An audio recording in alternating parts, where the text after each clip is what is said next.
জানিস টুলু, আমাদের গাছে না এখন খুব লাল লাল আর খুব সুস্বাদু বেদানা হচ্ছে। খাবি না কি? একটা টেস্ট করে দেখবি? কি বলিস, তোদের গাছে এখন আবার সুন্দর সুন্দর বেদানা হচ্ছে? এই তো তুই কালকে বললি গাছে বেদানা হচ্ছে না, গাছ কেটে দেবো।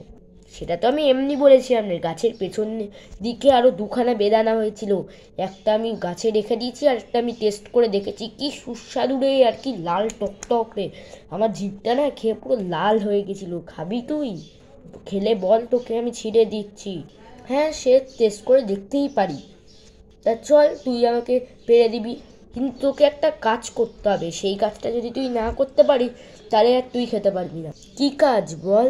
তুই যে কাজ বলবি আমি সেই কাজই করে দেবো, কারণ আমি শুনলাম এত সুন্দর একটা কথা, লাল টকটকে বেদানা, সেটা নাকি খুব সুস্বাদু। অনেকদিন বেদানা খাওয়া হয়ও না, আর বেদানা আমার খুব প্রিয় জিনিস। ওটা খাওয়ার জন্য আমি সব কিছুই করতে রাজি আছি। আচ্ছা, তুই যখন সব কিছুই করতে রাজি আছিস তাহলে এই কাজটা করে দিবি তো? হ্যাঁ, কি কাজ আগে বল তো, তারপর বলবো তো। শোন তাহলে, ওই যে তুই শুধু মানে মইটাকে ধরবি, আমি গাছের ওপরে উঠবো। এটা আবার কি রে ভাই? এ তো একদম ইজি কাজ। ঠিক আছে, বাড়ির সামনে তো এসেই গেলাম, তুই উঠবি আর আমি ধরবো তো। হ্যাঁ হ্যাঁ, ঠিক করে ধরবি, কিন্তু আমি পড়ে গেলে কিন্তু তোকে দেখিয়ে দেবো মজা। আচ্ছা আচ্ছা ঠিক আছে, এত ভয় দেখাস না তো আমাকে, আমি অত ভয় টয় পাই না। আচ্ছা আচ্ছা ঠিক আছে। টুলু, বাড়িতে চলে এসেছি, এবার তুই মইটা ঠিক করে ধরিস, আর আমি কিন্তু উঠছি। তুই আগে মইটা ধর। হ্যাঁ হ্যাঁ, আগে আমি মইটা গিয়ে ধরছি, তারপর তুই উঠিস।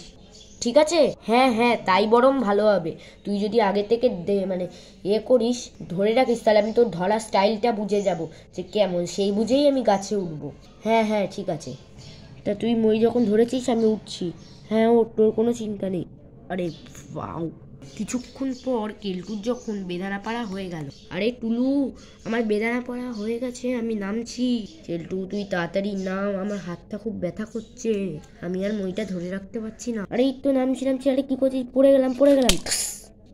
পড়ে গেলাম। আমি আর তোর কথা শুনে কোনোদিনও গাছে উঠবো না, কোনোদিনও তোকে বেদানা খাওয়াবো না। তুই একটা শয়তান মেয়ে, বুঝেছিস? আর কোনোদিনও আমি বেদানা পাড়তে উঠবো না।